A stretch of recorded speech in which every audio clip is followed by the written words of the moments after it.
Warning. This episode of the Seriously Wrong podcast is going to issue you a $1,000 check if you listen to it all the way through. That's $1,000. No strings attached. Imagine what you could do with that. Second warning, this episode of the Seriously Wrong podcast costs $1,000 to listen to if you listen to it all the way through. So that kind of tempers the free 1K we're giving you, I guess. But it is technically true that we're giving everyone who listens to this episode $1,000. We're just also billing you $1,000 and kind of you don't have to even deal with any of the nonsense of like receiving and paying the money out again. It's kind of all automated. It's taken care of for you. But just know you did get the 1K and then decide to spend it on listening to the episode that pays you the 1K. So that's the warning, and more episode to come, starting now.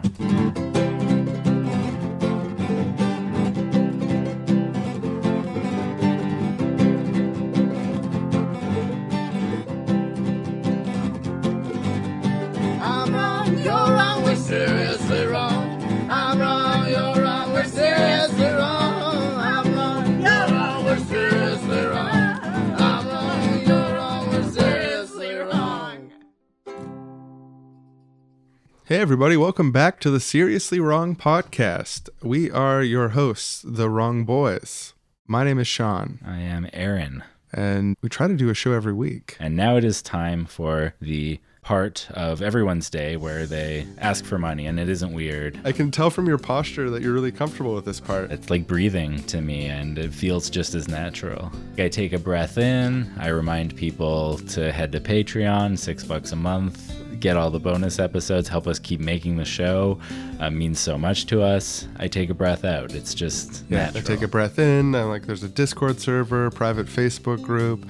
You can talk about the show, talk to other people who listen to the show, get the whole back catalog of episodes, including the Revolution series that's ongoing. Breathe out. It's completely normal. I don't feel weird about it. Today's episode of Seriously Wrong is proudly brought to you by fucking 1,000 Time. 1,000 times when you fucking open up your mailbox, you open it, you got a little check in there, you crack open the fucking envelope, what do you got? A fucking G, fucking grand, 1,000 time, Every fucking thousand. Fucking month. Sweet 1,000. I fucking love 1,000 time. That moment you crack the envelope and see your sick fucking thou in there. Fuck yeah, man. I fucking saved $1,000 every fucking month for 4 fucking months and bought a $4,000 computer. You Can't fucking believe love that. computing or something? That's a fucking beast of a computer. 4 fucking thousand? Fuck yeah, I had a lot of fucking computations to make, and that was just 4 I'll months. fucking say 4 of fucking months. $1,000 fucking dollars every fucking month. Fuck yeah, dude. I fucking love that. Every time I get a fucking thou, 1,000 time, baby. Proud fucking sponsor. Today's Seriously Wrong. Fuck yeah. Today's episode, I thought we could talk again about something that we used to talk about all the time. Basic income. A version of welfare that everyone gets all the time. There's various models for how all the time that is and what exactly that means to have an income that is universal. You know, people shouldn't start at zero. We should all have purchasing power. Whatever you want to do with your life, if you want to work on projects or build skills or do anything, like you should always have an income, even if you can't, or it's best for you not to be working a job at that moment. It's universal, it's basic, and it's an income. It was advocated for by Martin Luther King Jr. Thomas Paine. These are some real liberal heavyweights have all come out in favor of basic income. And also there was talk of Nixon implementing it in the 1970s. It ended up not passing through the House and the Senate, but it was something that was seriously talked about. Yeah, it was just strange to think of that a Republican government almost approved mass cash payments to everyone. And a lot of people who advocate for basic income will say that by having a basic income, you're going to get rid of the stigma that comes with receiving welfare, social assistance, food stamps, or whatever. The idea is that welfare is something poor people need because they, haven't succeeded in society, and that's wrong or bad. And basic income, everyone gets no matter what. So it's hard to stigmatize something that it is for everyone. And the idea that you have people whose job is to sit behind a counter and deny people benefits who ask, and getting rid of those jobs and liquidating the money that goes to paying for their job and putting it into the funds of what everyone gets. It's an appealing idea. It's a good argument because it is in many places, but especially in the United States, applying for food stamps and welfare, people are treated really poorly and made to prove how poor they are in like this bizarre ritualistic fashion, and then ultimately in many cases denied resources that they legitimately need. But it's basically a modification on welfare. And the evidence from around the world, all the basic income tests that have been tried, tend to show that a lot of the very scarcity-oriented negative things about basic income and welfare that people say are wrong. For example, there was an experiment in Dauphin, Manitoba, where they found that the only people who actually chose to work less were single mothers and students. Yeah, it was a lot of like social benefits. I think like people went to the doctor less. People reported obviously lower stress levels. Surprise, surprise. Yeah, and it basically goes to show anywhere in the world that they've tried it in any form, they find that good things happen to people. Yeah, people like it. They don't become unable to motivate themselves, like sucking their thumb in a corner, being like, where's welfare bottle? I can't do anything. I've become immobilized by these handouts and now I have no ability to achieve anymore. That's like yeah. That doesn't end up happening. People still have internal motivation. They're still human beings, interestingly. And then there's also this narrative, right, of like, well, with the basic income money. Now, of course, this is totally different from welfare. So just forget about the existence of welfare. This is basic income. It's got a different set of principles when people talk about it. Basic income is entrepreneurial, unlike welfare. The people on basic income, you know, they're starting their first startups. You can use that money to invest or something. Yeah, exactly. It's funny. And it's a good thing. It's like a reframing because like ultimately basic income sounds good because you're like, I could use more money. But then also there's people who really need money in society. And like, it's hard to get welfare for people who even need it. And then it's not enough when they do get it. And this is a way that they get more money. That's good. Yeah. And I mean, generally the idea is that rich people are going to pay for this and the money's going to go to poor people. So it's just a constant, massive wealth redistribution program. And then also there's sort of an ethical argument of like, these are the resources of the planet. It's our shared inheritance. All the land rent that comes up around me raises in value partially because of my presence, my demand to be here. And right. That who could really say they have a claim to the land in the truest sense around the world? Like the true landlord is humanity, you know, not... Yeah, it's our common inheritance is the planet, and the idea that we're just born into this situation where some people get land and some people don't because of history is unjust. Strange. Yeah. It's a strange idea for sure. Not only all of that, but there's actually like an underlying moral premise that human beings have dignity and have a right to be here and are welcome. By existing, you can't be unwelcome if you've got basic income, you've got money to spend. Because, you know, you can have sort of an abstract idea of freedom, but also in a sense, freedom is money. You're free to do what you can afford to do.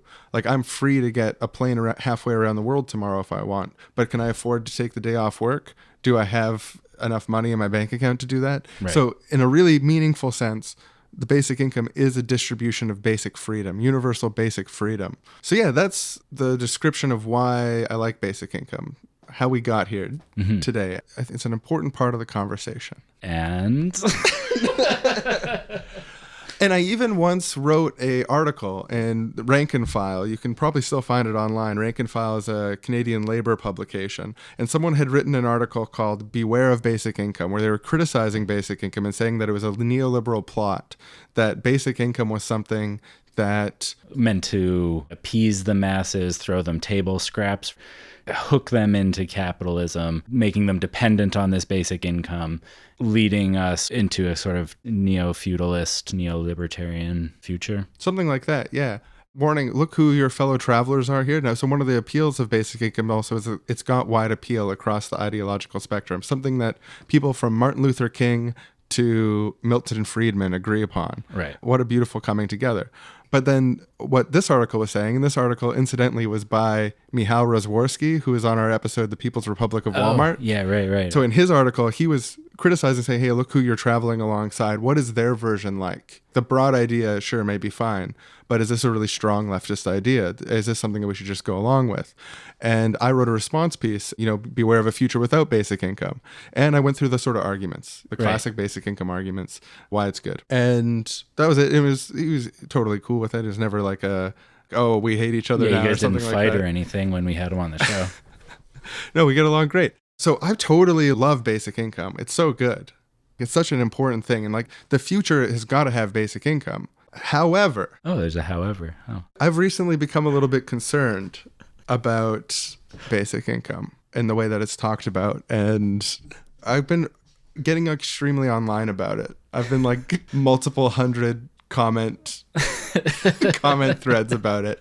And it's because, there's a presidential candidate by the name of Andrew Yang. Yes. Andrew Yang is running on a basic income. He's a sort of a long shot Democratic candidate. He's featured on the Joe Rogan podcast recently, which raised his popularity, and he's raised enough donations from enough individual people to potentially be included in the Democratic debates, which is exciting for his big thing is basic income. Yeah, it's his main selling point. I think the reason that he's been able to get so many small donations is because there's just very recently become a surge of memes about him. His basic income is $1,000 a month, and $1,000 is an attractive prospect for most people. If you imagine $1,000, so you've probably seen all the memes. If not, you can imagine them. $1,000 is great. Not having $1,000 is bad. Writes itself, a million different variations. But yeah, he's a self-described capitalist. He is a former CEO. He comes from a business background. So people on the left are pretty skeptical of him. And a lot of it is falling along those lines of arguments that you were talking about. It's a neoliberal plot to gut welfare and other social programs and create a permanent underclass of people while automation takes over and, the rich people can move to the stars with their amazing technology and the 1K schlubs on Earth can chill until the planet burns or whatever, who cares? Yeah, and there's a lot of, in Yang's rhetoric, he is very sort of progressive about a lot of things. He wants to free nonviolent drug offenders. Big fan of that. Medicare for all, big fan of that. Yeah. Yeah, so I had sort of a critical eye to Andrew Yang because this is Bernie's election. # it's his turn. This time it's our turn to steal the primary. And because basic income is something that post-scarcity, techno-utopian leaning communists are something that they've talked about a lot. And they're also a big part of the Bernie faction, just like maybe not techno-utopians, it's more specific, but like ecologically minded socialists and leftists in general, that's Bernie's base. And so I think there's a lot of concern that Yang is cutting into Bernie's base. There's some Yang stands on my friends list that were Bernie stands in 2016. And people are going beast mode. They got to protect Grandpa. This insurgent young buck is coming after Grandpa. We got to protect him. Well, and the thing is like, for me, really sincerely, like, Grandpa is better. And like, all joking aside about rigging the Democratic primary, like, I would really, really like Bernie Sanders to win this primary and become president. Yeah. And if I going to defend Yang in a bit here, but I just want to put it up front. Bernie is way better. Bernie has a lifelong record of voting on actual things and being in government, and we know where he stands because he's stood there his whole life, and his record proves it, and it is his turn, and it's Bernie time. And I want to acknowledge something also, which is that we're both Canadians, and we're talking about this American election like it's what we should focus on, which is funny because there's a presidential election in America next year, but there's a federal election in Canada this year, and we're taking up time on our podcast, which is recorded in Canada by Canadians, to talk about Andrew Yang and Bernie Sanders. Yeah, not even the American presidential election, which fair enough, it affects Canada a lot, but this is the primary.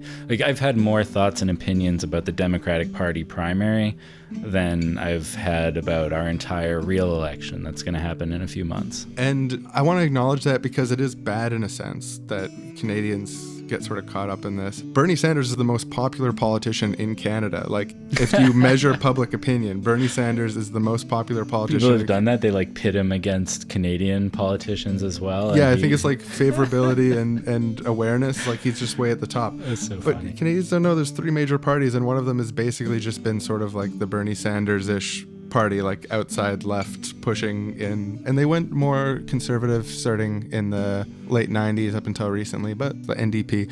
Bernie Sanders E. If you want to see what could happen if Bernie Sanders wins and like some of the pitfalls of social democracy, you could look at the history of the NDP. I think it's a useful exercise for Americans to understand the limitations of the NDP. Probably our job to educate them on that. But I also want to defend participation in this discourse. And the reason that I think it's really important to engage with electoral politics beyond just voting, but through the conversational and narrative realms, is because most people are pretty apolitical all the time, but campaign season is when apolitical people become more political and are subject to political thoughts and imaging, and political questions are asked of them. It doesn't usually happen. It's a time when people are engaged. It's like the political heartbeat of our society is like election season, where everyone to some degree pays attention and looks at, oh, so-and-so is going to be president or whatever. This person wants to do this person wants to do this. Yeah, to bring it back to Andrew Yang, we've been talking about basic income for years. But now, like, way more people are talking about basic income because one of the presidential candidates, that's his platform. He has lots of things in his platform, but that's his main point, is basic income. So he, through participating in the election cycle, has brought that idea to the forefront. And so it gives us all an opportunity to really dissect it and talk about it and like have that cultural conversation.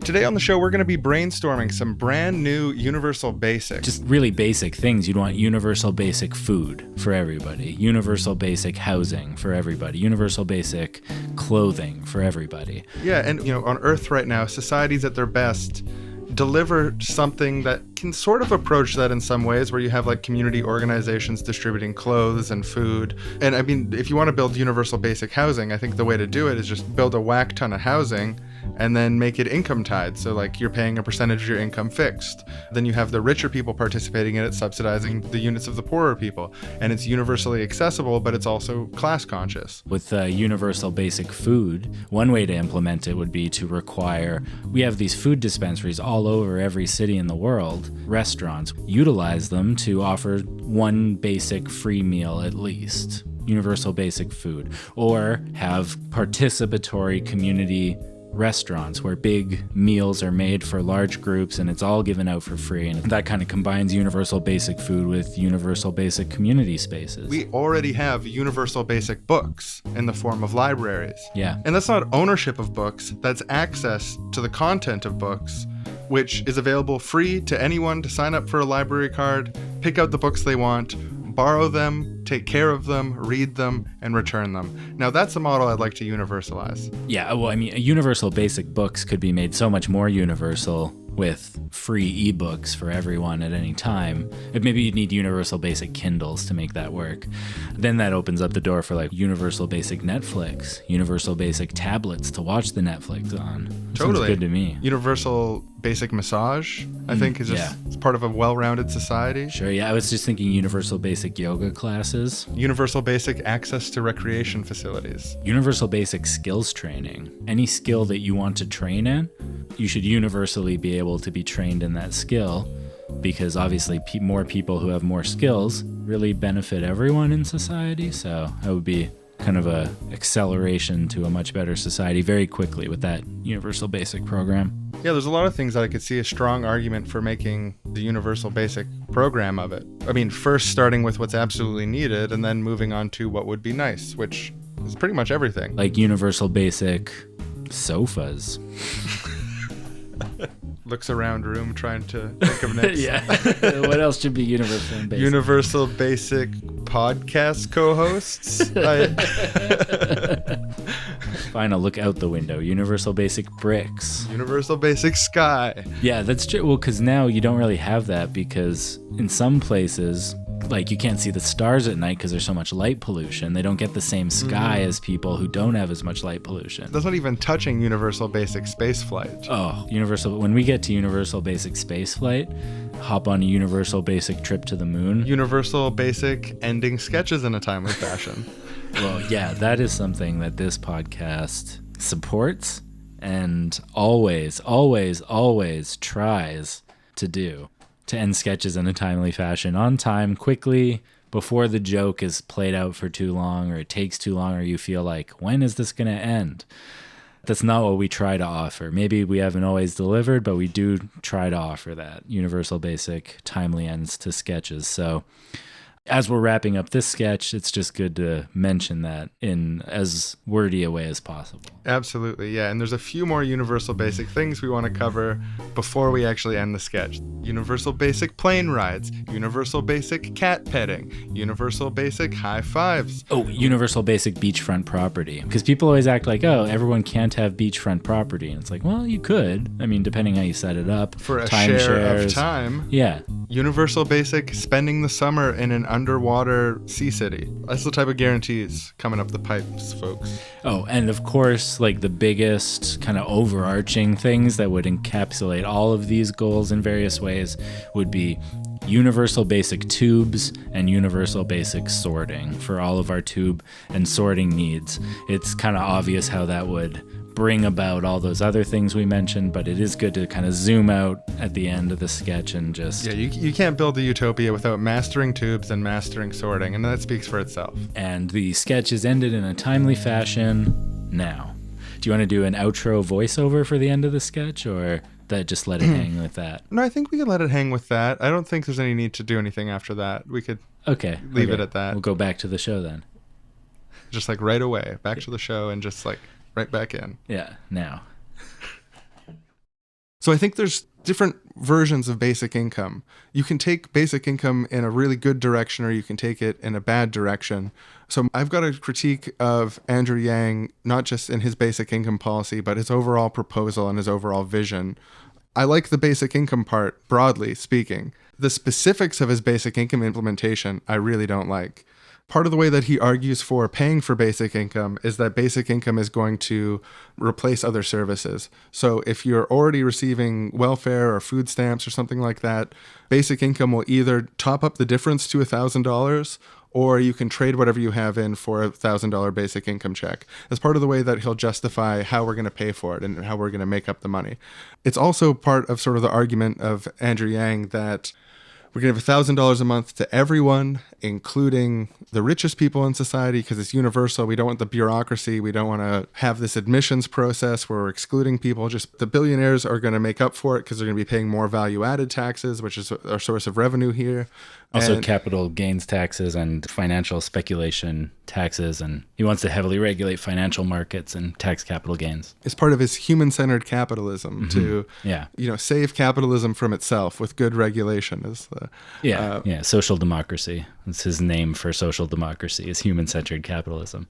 But that's not how Grandpa talks about social democracy. No, it's not at all. Very different rhetorical strategies.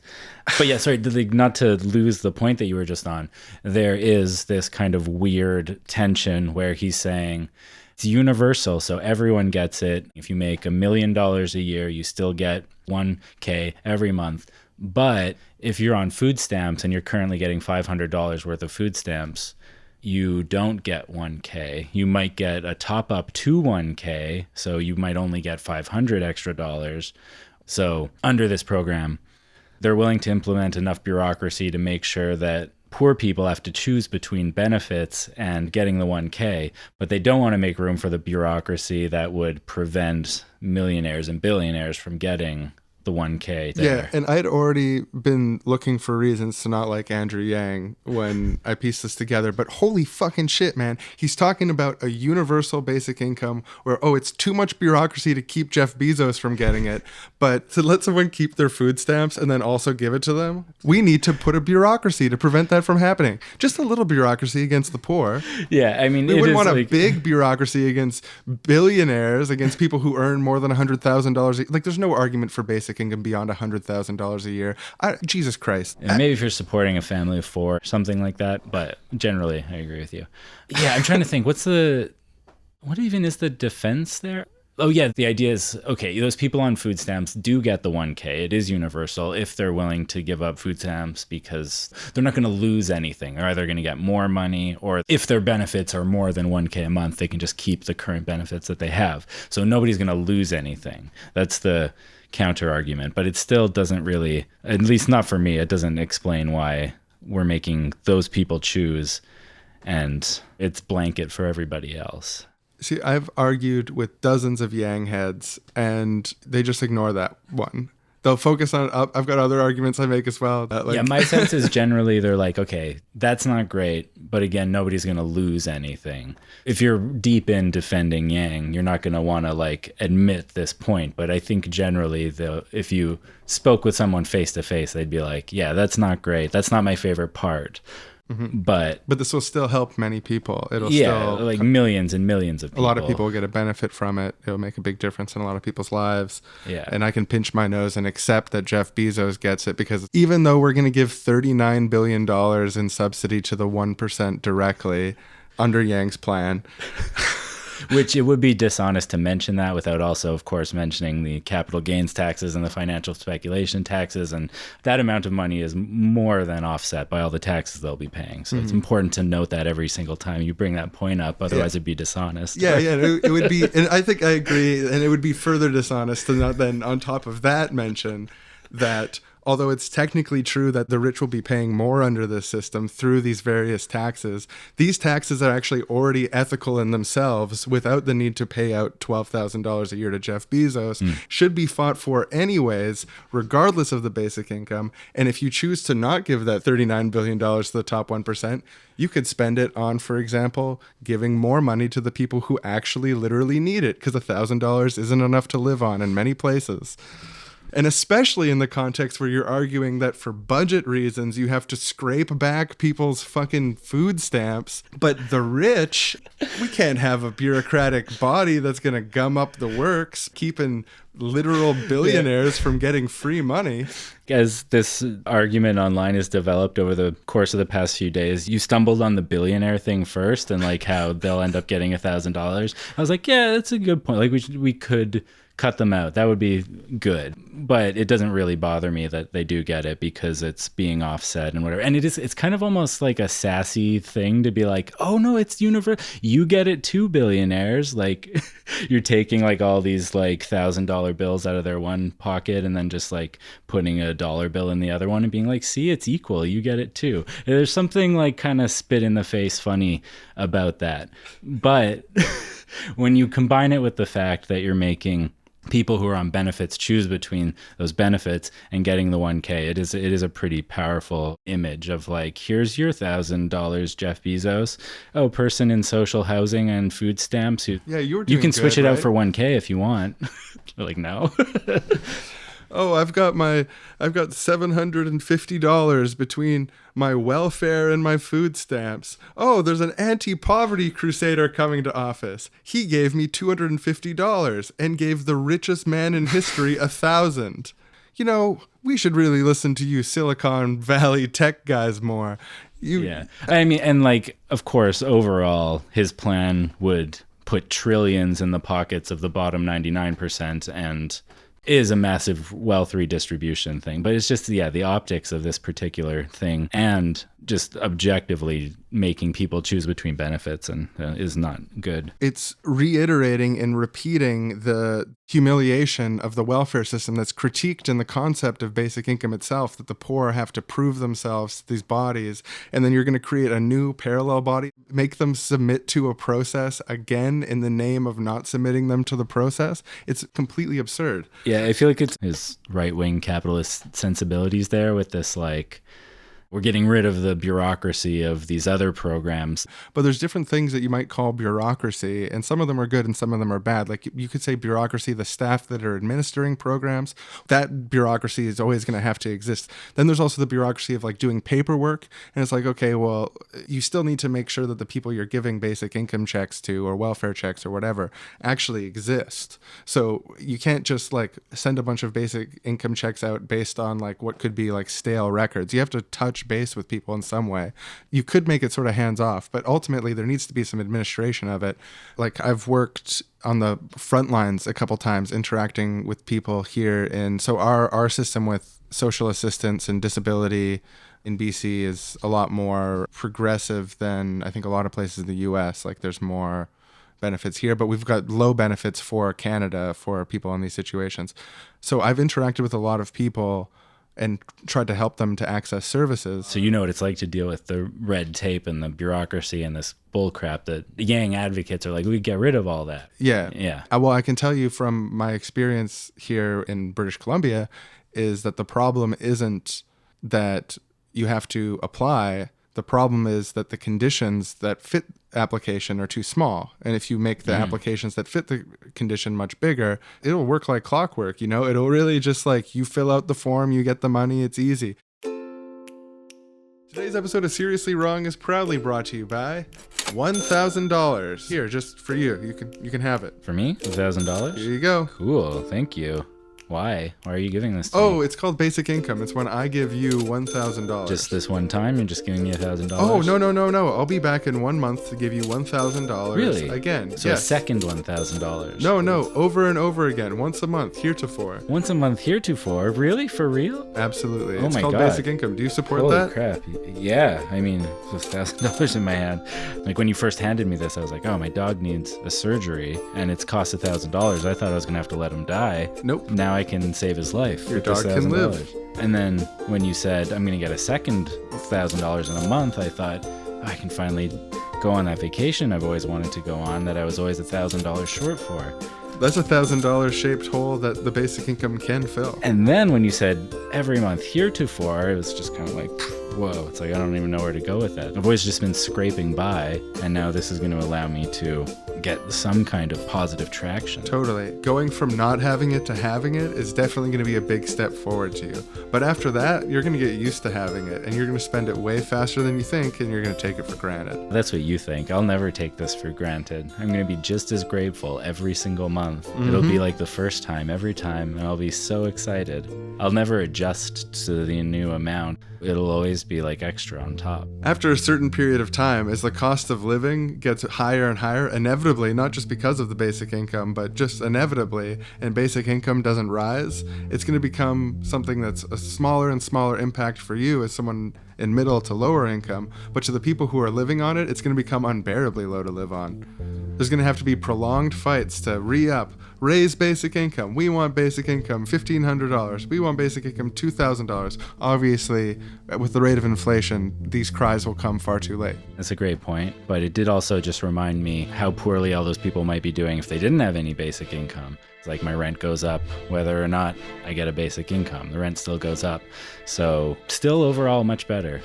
It is totally possible that the way that it's structured creates an unpredictable economic effect that distorts our society in a way that causes pain to people in a really real way. I don't think it's inevitable there'll be like mass inflation or something like that, but I don't feel qualified to completely assure everyone that would never happen. Don't worry about it. Let's just go for it.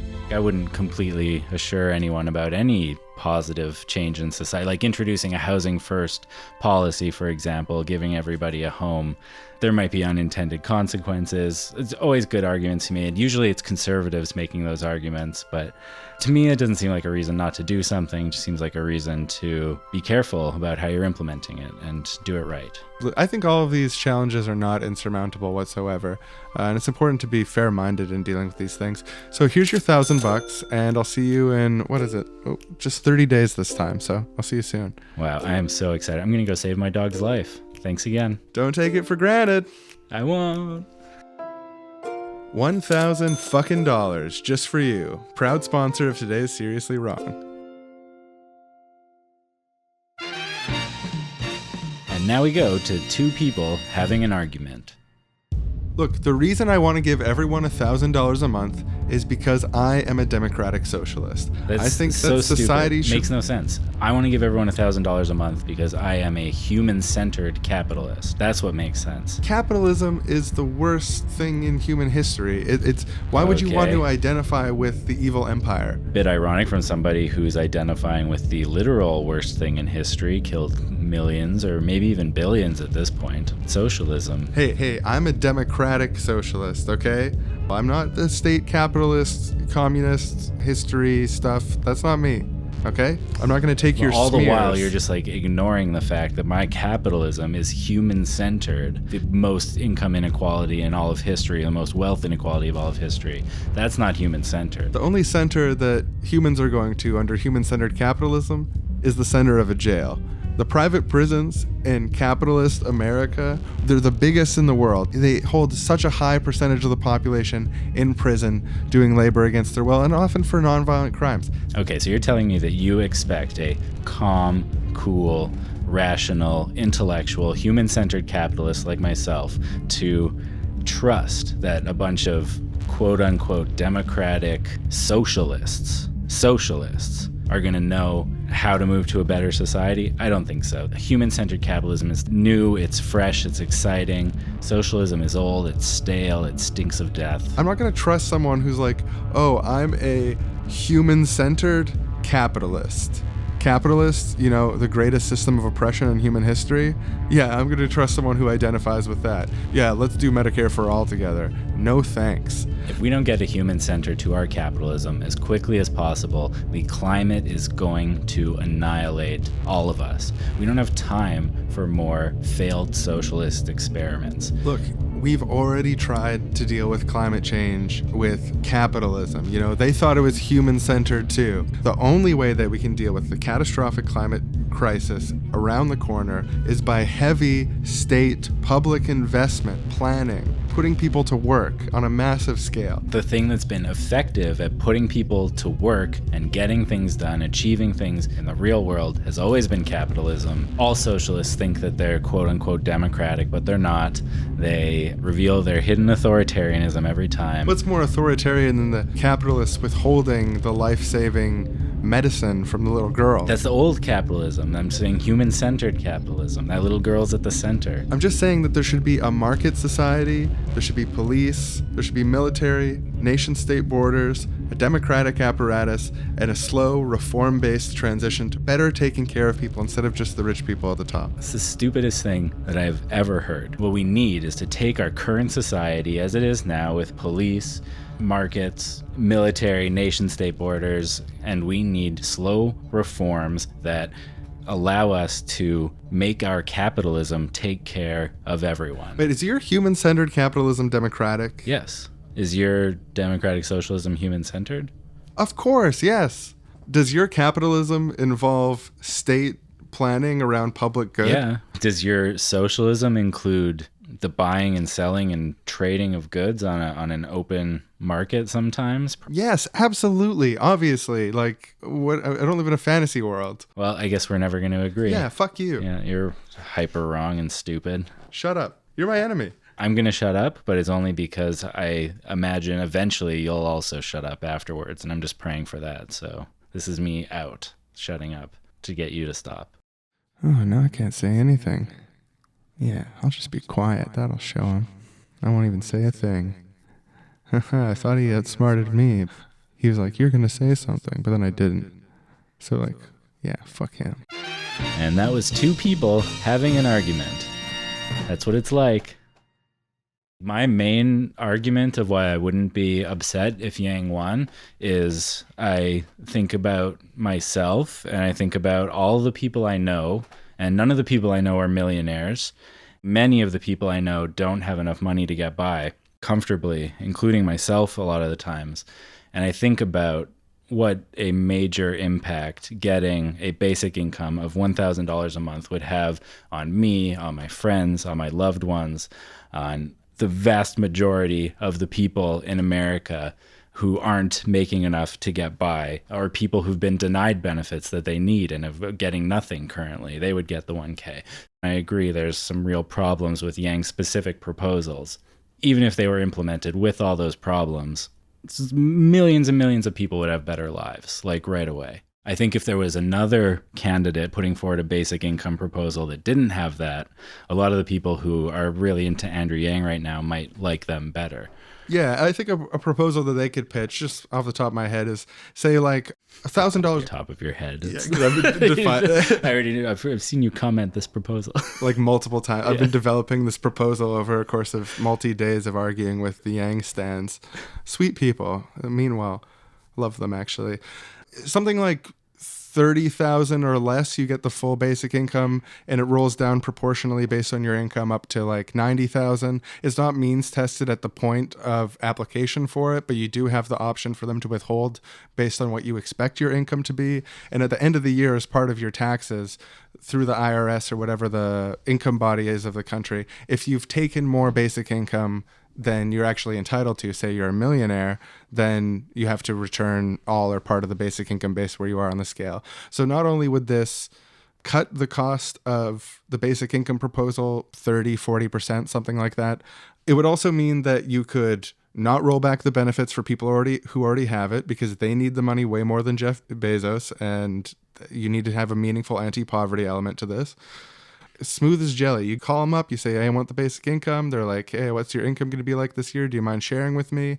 And say, yeah, I think I'm going to get, I don't know, 70K if it's really good this year. So they'll be like, all right, we're going to send you a check for $110 a month instead of $1,000 a month, because then we won't have to claw it back. They're like, oh, thanks for that service. This has been a really smooth interaction. I got exactly what I wanted out of this. And they're like, I'm part of the bureaucracy. Do you approve of me, or do you think that I'm a wasteful person who doesn't deserve a middle-class job? Should I be cut? Should we get a computer just to handle this? And like, yes, we should get a computer just to handle this. Your wasteful middle-class profession is inflating the public service beyond what it needs to be. You need to be fired at once. All hail Emperor Yang. Sorry, that's just another beef I have with Andrew Yang, is that he wants to fire 1 in 5 federal employees, a 20% rollback on federal employees in the United States. He wants to bring in a management consulting firm to look for inefficiencies in the U.S. government and fire 20% of the workforce based on the recommendations of this hack and slash fucking consulting firm. He listened to our bullshit jobs episode and was like, oh, they're right. There's so many bullshit jobs. Got to get rid of those jobs that drain people's souls and lives. And let's take all of these people who have families, who have stable jobs at middle income, maybe 60K a year, 70K a year, something like that. They got some benefits, they got a pension, they got families to support. And instead of giving them all that to administer something or be a middle person, or maybe in some cases slack off a lot and just like try to deke out enough space to keep on working until retirement, let's cut them off from that. Instead, give them $1,000 a month. It's more efficient that way. How would you feel about people working unimportant bullshitty jobs in corporations losing their job, their pension, and then having to go on basic income? Same thing, just as bad? You don't think corporations should fire useless people? Yeah, absolutely. Of course. Yeah, I don't want people who are sneaking by on the margins of these big companies to be fired. Of course not. I want them to keep doing their thing. Oh, I want them to have meaningful, fulfilling work to do at their day and not have to like spend all day at this like soul-crushing husk of a job that doesn't fulfill them in any way. We should put them to work in some sort of New Deal, Green New Deal. Let's put them to work in a Green New Deal. That's a good idea. That is a good idea. And now it's time for two young boys with just one stern papa. Human-centered capitalism means licking Jeff Bezos' boots. I don't want any part of that. Oh yeah, democratic socialism. That's the way to go. Make everybody think about Venezuela and killing fields. Great idea. There's no killing fields in Venezuela. That's misinformation. Kids, what? Dad, stop it. Separate. Get you two. He started it. Shut up. Now shush the two of you. It's enough fighting, okay? I'm trying to make dinner over there. I'm a single dad. I'm cooking the meal for the three of us, for Christ's sake, and you're yelling like this. Look, I'm going to tell you something, okay? A little secret. Everyone needs to admit that we're both, the three of us are all three both Capcoms. that is a combination between capitalism and communism. Everyone in the world. Milton Friedman, Capcom. Karl Marx, Capcom. You're a democratic socialist. You want to take care of people in the context of a market economy and a mixed public and private sector means of production? Great.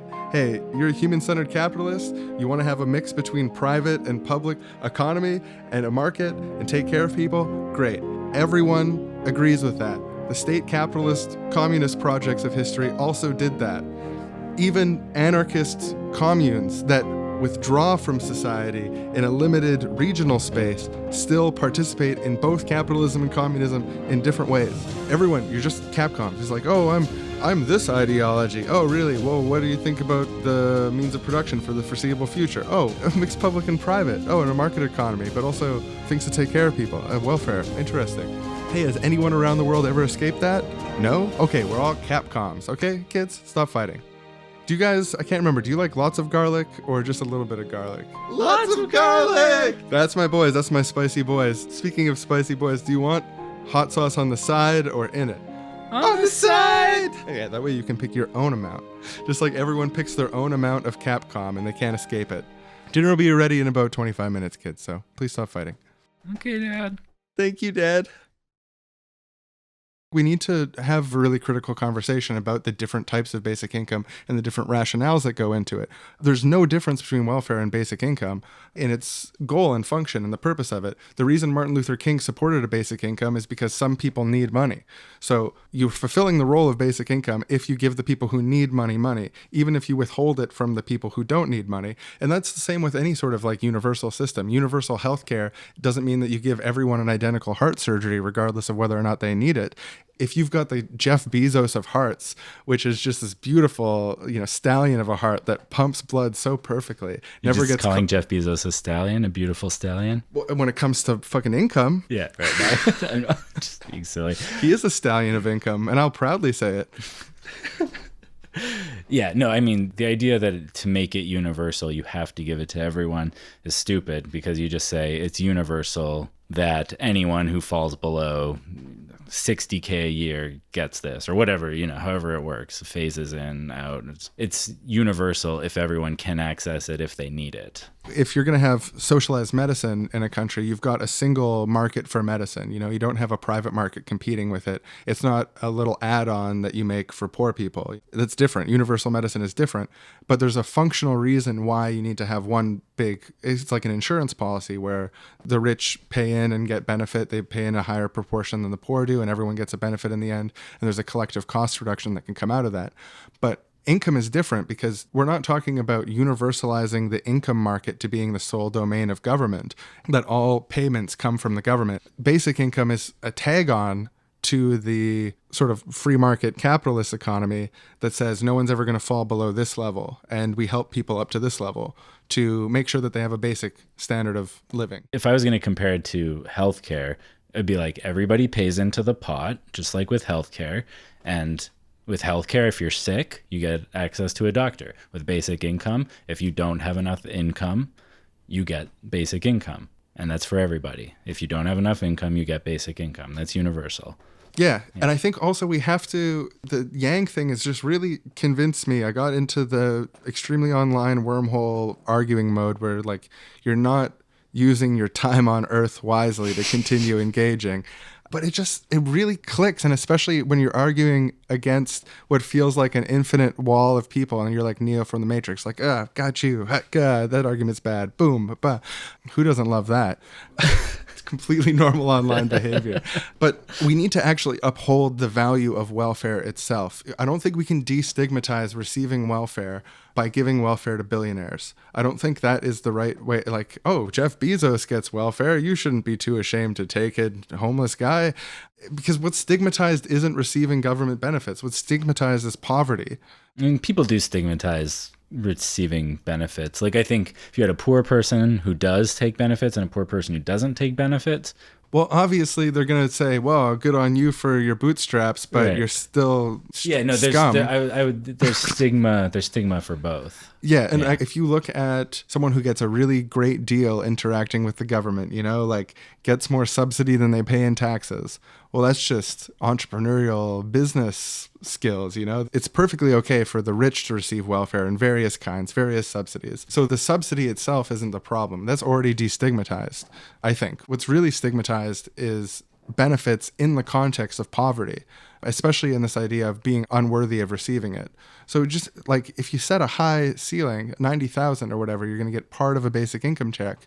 That's going to do all the work of destigmatizing it that you need beyond it, like actually destigmatizing it itself. Like you're saying, I was confused for a second because I was like, why would that destigmatize it if the other thing wouldn't? But you're just saying it would give the same amount of destigmatization if you cap it at 90K or not. Yeah. Right. Yeah, for sure. And also I think it's a small amount of destigmatization because the real thing that we need to crack the nut of is poor bashing and people thinking that people who are poor are subhuman or not worth attention or that you shouldn't look at them, Oh, the poor bashing thing. Yeah, this is like, again, is why I get so...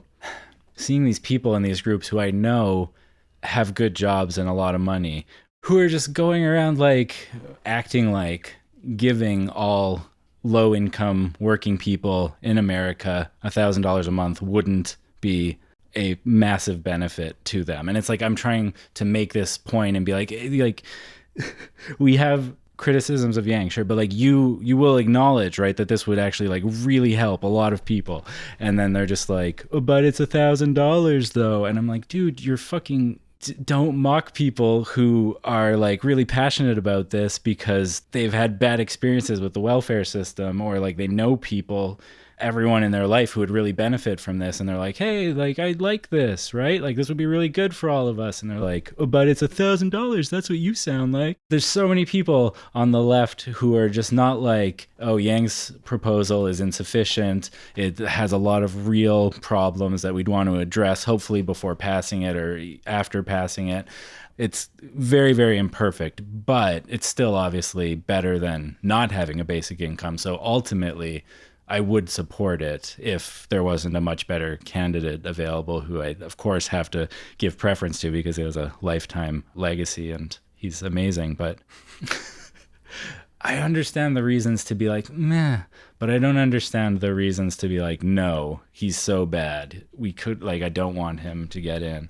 I think part of it is that the polarization. Yeah, and people to the left of electoral politics in general, whatever critique that they have of like the Ocasio-Cortez, the Sanders people, Yang is like a parody of them. Like Yang is like, I'm a businessman. I'm leaving the private sector to run for president. I have no electoral experience. I've got no experience whatsoever. I'm going to bring in the largest social program of all time. How am I going to pay for it? I'm going to pay for it by giving poor people less. It's totally accurate. There's a lens on it, but sometimes by obscuring certain details, you can have a better view of the truth. Maps always withhold information. If it had all the information of the territory it represented, then it would have to be as big as the territory it represented. So if you're going to boil down Yang to one thing, I'd say he's going to give $1,000 to Jeff Bezos and he's going to give $300 to someone who's on welfare. And he's against bureaucracy for the rich, but he's in favor of bureaucracy for the poor. That's my summary. I'm leaving out a lot of detail.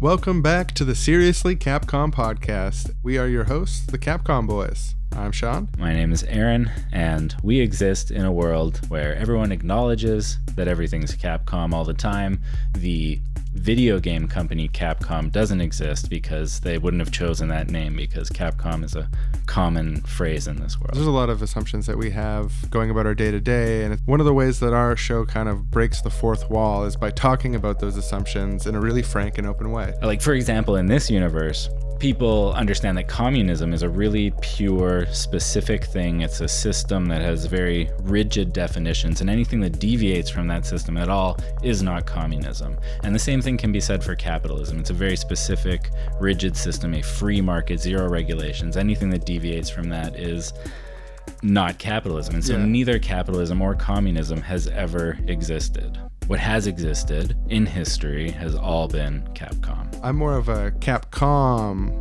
myself, as I put a lot more emphasis on the com side because, it's an underdog story in society right now. We're in a very Capcom sort of society, and I want to try to, at the very least, balance that out. But I'm also sympathetic to the idea we should push the com, go for the full hog. And your dad, for example, is a Capcom. Equal emphasis on both syllables. He's kind of right in the true center there. Absolutely, yeah. Whereas my friend Thomas is more of a Capcom. Yeah, you know, he's pretty conservative. Conservative means you're kind of on the trajectory towards more capitalism under Capcom. And then like a socialist might be someone on the trajectory to more towards com under Capcom, but we're all Capcoms. And there's better or worse ways to move in either direction at any given time. This is the sort of common sense stuff we're taught in civics class about this political spectrum and where you fit on it. It's multi-dimensional. It's not just a two-dimensional thing.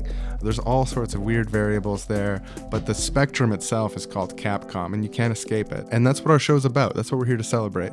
A really lively debate within a limited spectrum of ideas. Absolutely. Oh, damn. I guess we might even almost be out of time for our show, and all we had to do was explain the assumptions of the world we live in. But oh, that's all right. Next week on the show, we're going to have Bernie Sanders and Andrew Yang in the house to come out and agree on a lot of things. And now back to you not listening to a podcast.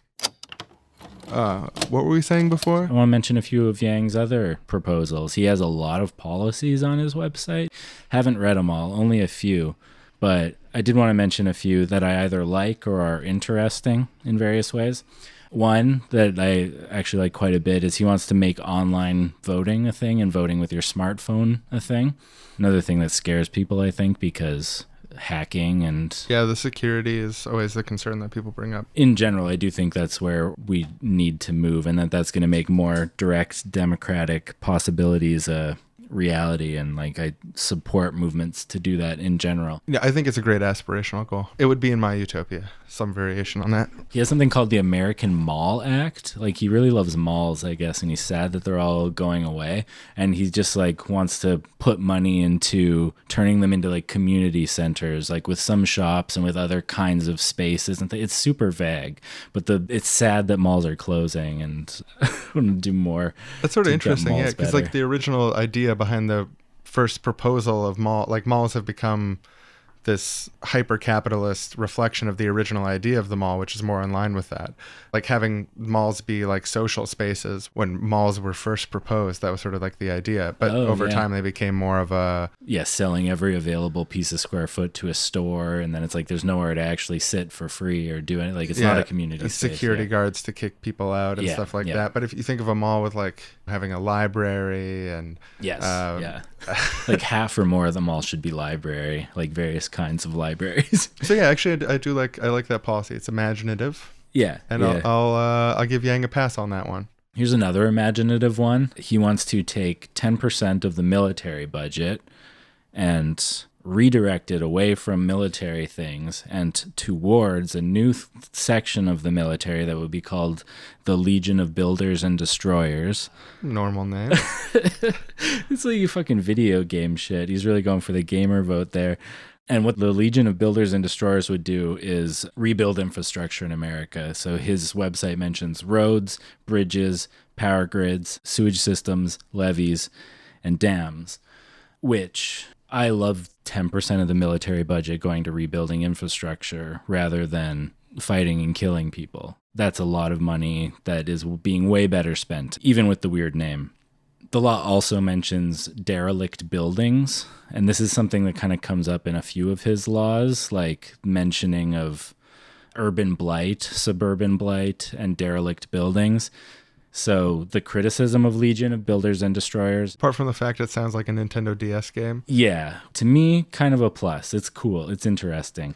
But yeah, the idea that it would be a gentrification, like a federally funded military gentrification project, and that like all this talk about roads and dams and sewage systems and power grids, the real point is this urban blight thing, and that he wants to gentrify all these areas, make it more difficult for poor people to live in them. It's a classic Schrodinger's destroyer scenario.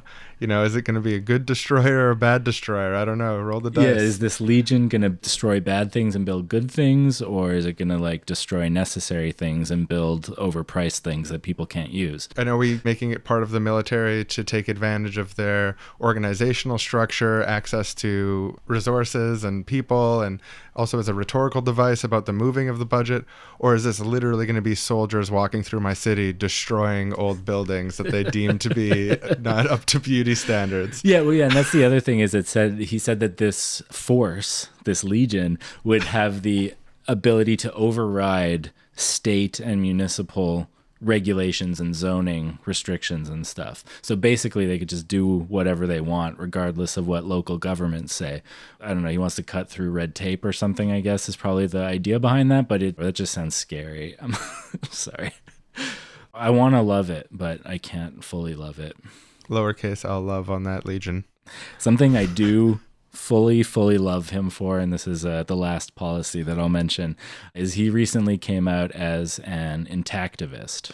At least he said the intactivists are right. And that he thinks doctors in America should be required to tell patients that it's not medically necessary and that there's costs and benefits to both options. Which is a very reasonable policy. It's a great policy. A lot of people in America don't actually know that. Like, you hear stories about doctors just assuming that it has to happen, or like they make money on it, so they kind of push it on people, and that a lot of people in America don't actually know that it has costs as well as potential benefits. It's also a hilarious position to take, and he's going to debate Ben Shapiro about it coming up. I mean, I think the policy is rational and ethical, and the way that it's being used to get media attention has now been parlayed into a debate with Ben Shapiro.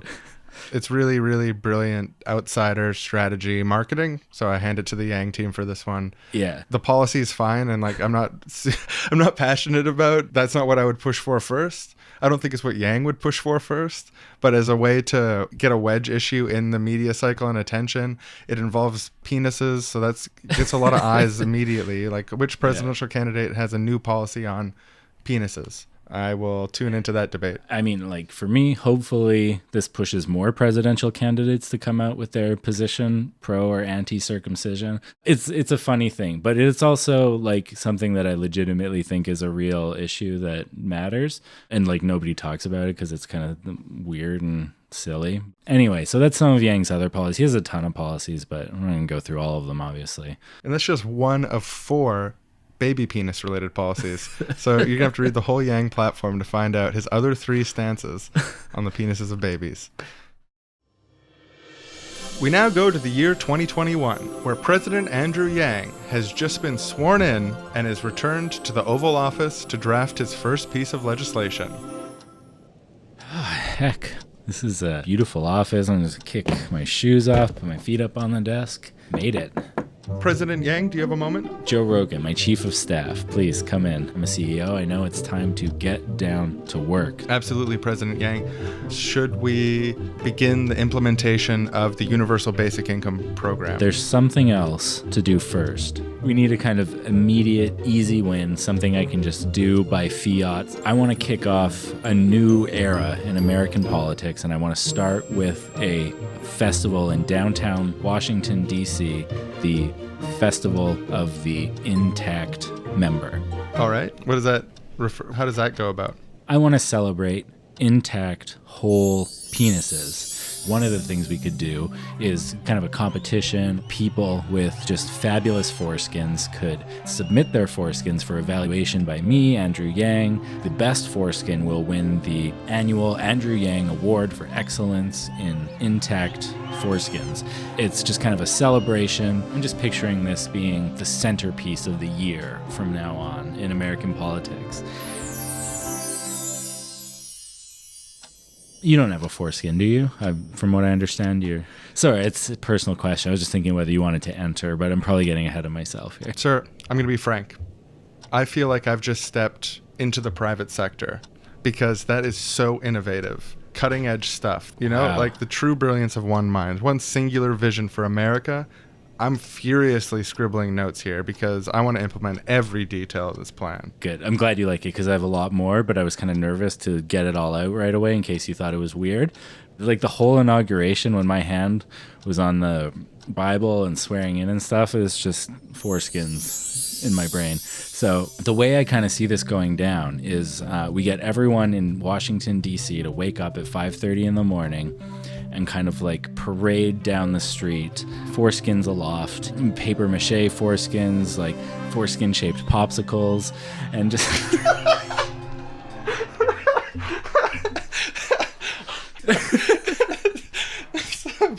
It's so bad.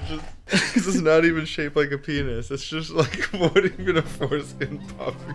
A delicious treat for the whole family, and we will have the people and the members of Congress, the members of the Senate, lead a procession to the White House. On the front lawn of the White House, we'll have erected a giant paper mache foreskin as kind of a stage, and there will be choirs there. They'll be singing secular intactivist hymns, and at kind of the crucial moment of the ceremony, the foreskin will pull down to reveal the glands underneath, and I'll be standing there at the top of the mountain ready to give a speech. Then the show can begin, the judging can begin, and it'll just be a festival like nothing this country has ever seen before. President Yang, that's a once-in-a-lifetime idea. This working your administration is a once-in-a-lifetime opportunity. I'd like to request permission to call all of our policy guys, get them off of Medicare for All, get them off of basic income, get them off of the Green New Deal,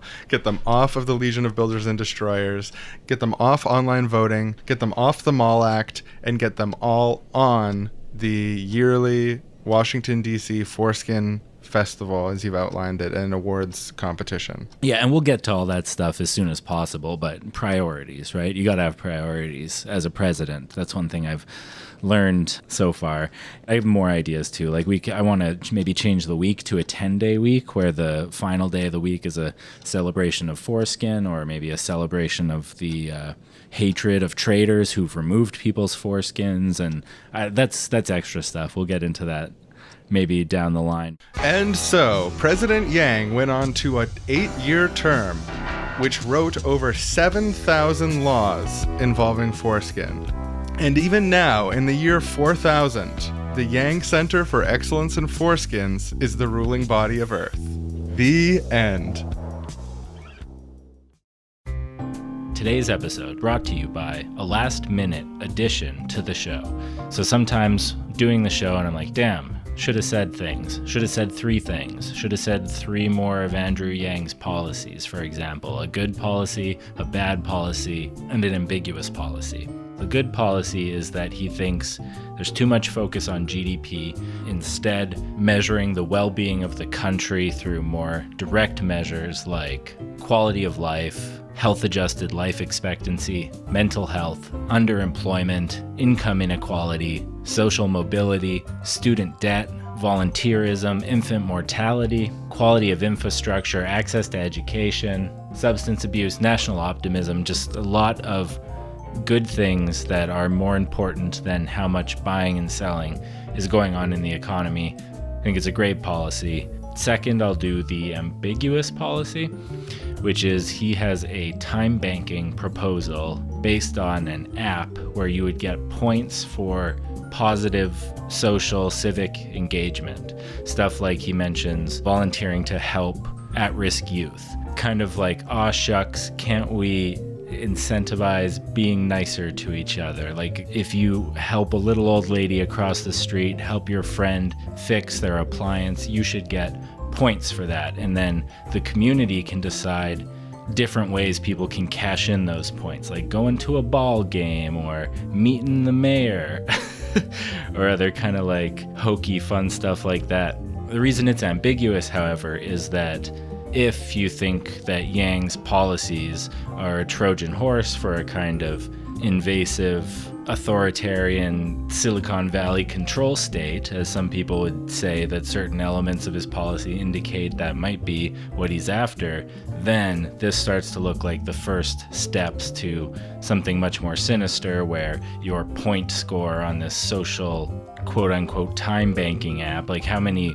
points you have would be kind of like your social credit score, like in China, and you could have things taken away from you for not doing the quote unquote good things decided by whoever's running this app.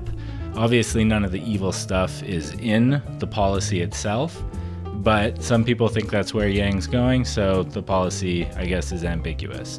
The policy that is unambiguously bad is actually his immigration policy.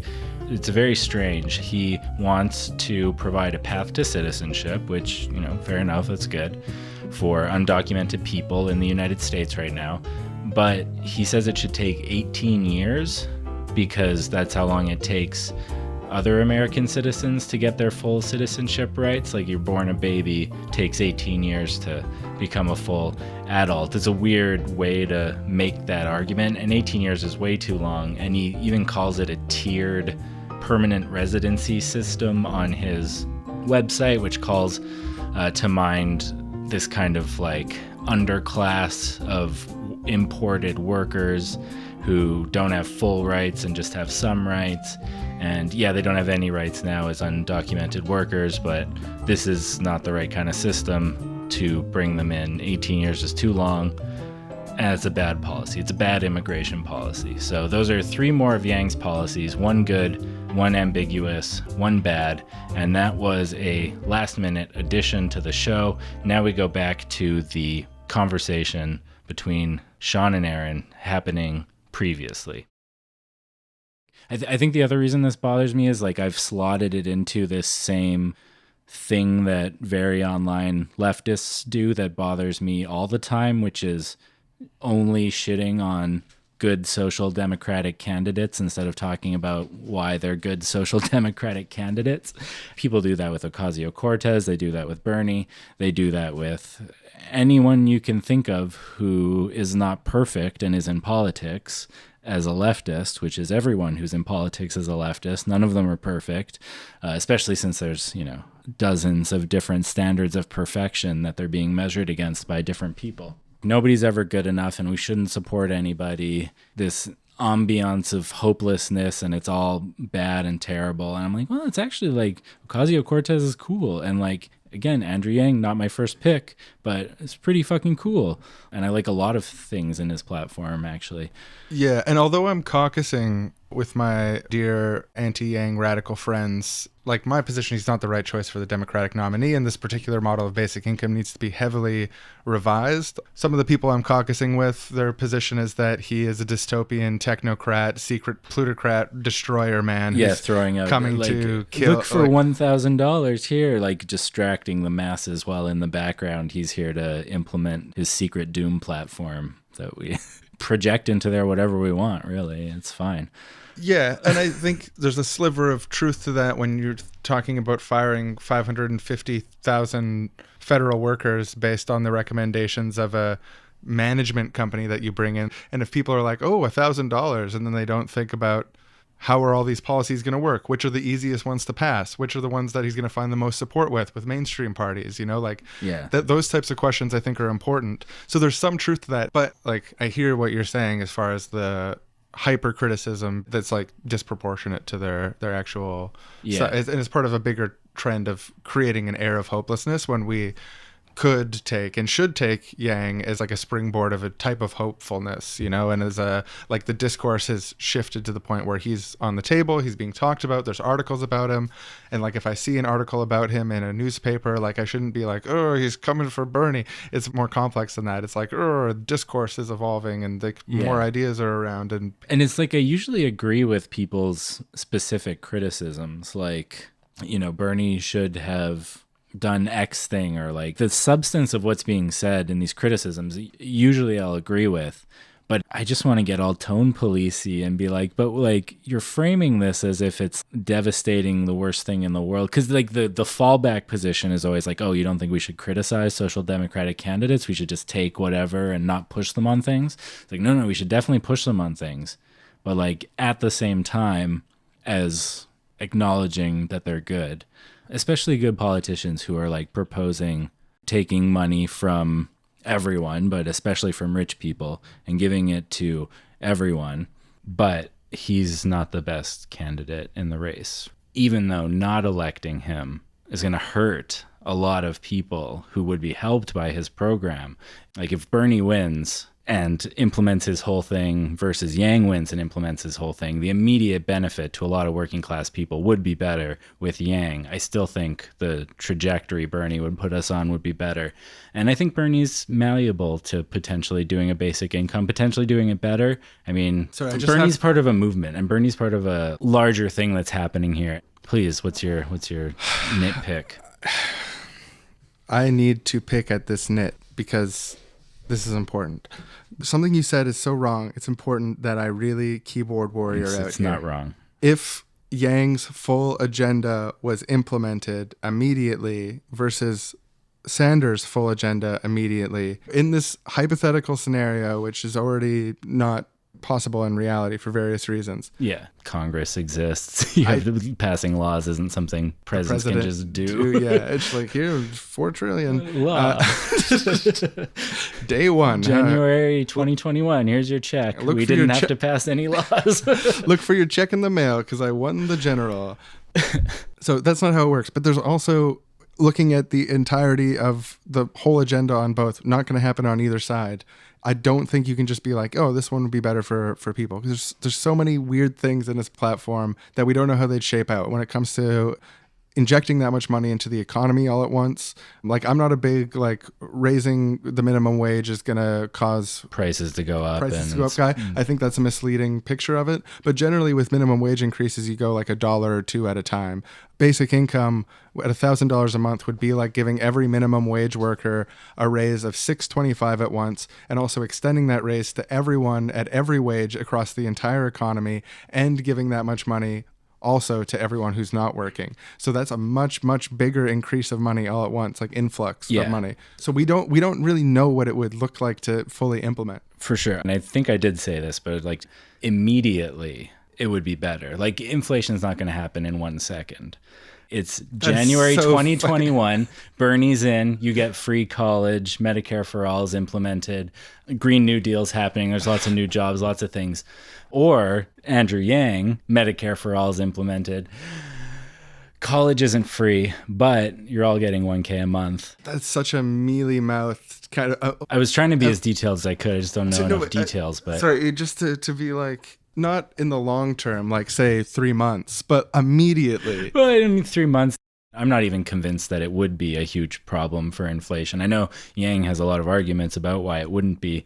I think if you mix that amount of predictable influx of money in the economy with a 10% increase in the cost of consumer goods through a value-added tax, that it's hard to argue that there wouldn't be some sort of inflationary effect. Some for sure. Yeah, so and I'm sensitive to the idea that this stuff sort of dovetails with what can be seen as like conservative arguments, but I also don't think that arguments that are typically used by conservatives that inherently means they're not true or could never apply or something like that. Yeah. And like I think realism and pragmatism are important, especially when you're interacting with actually existing power structures. Yeah, the thing I called a conservative argument when we were off mic is the idea that the VAT, his 10% VAT, is going to increase consumer prices by 10%. That would be a very bad thing because it reduces people's purchasing power, and the $1,000 a month is going to be eaten up by all these rising costs and inflation. Like the VAT is a tax on corporations that gets levied at various stages in the production process.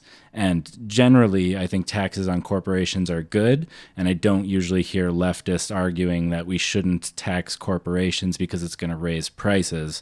That's what capitalists argue and conservatives argue.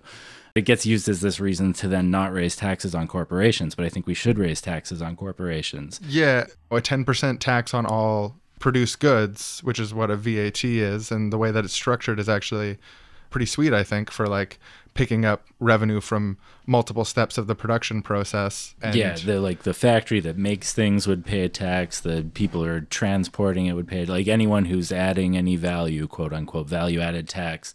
So everyone in the production process is paying part of this tax. Yeah, 10% on their chunk of the value, which then the next person increases the overall sale price for the next thing. Yeah. So then it moves up to 10% of that needs to be paid. Right. And it's a good, like structurally, I don't have a problem with VAT, and I think it could be used effectively.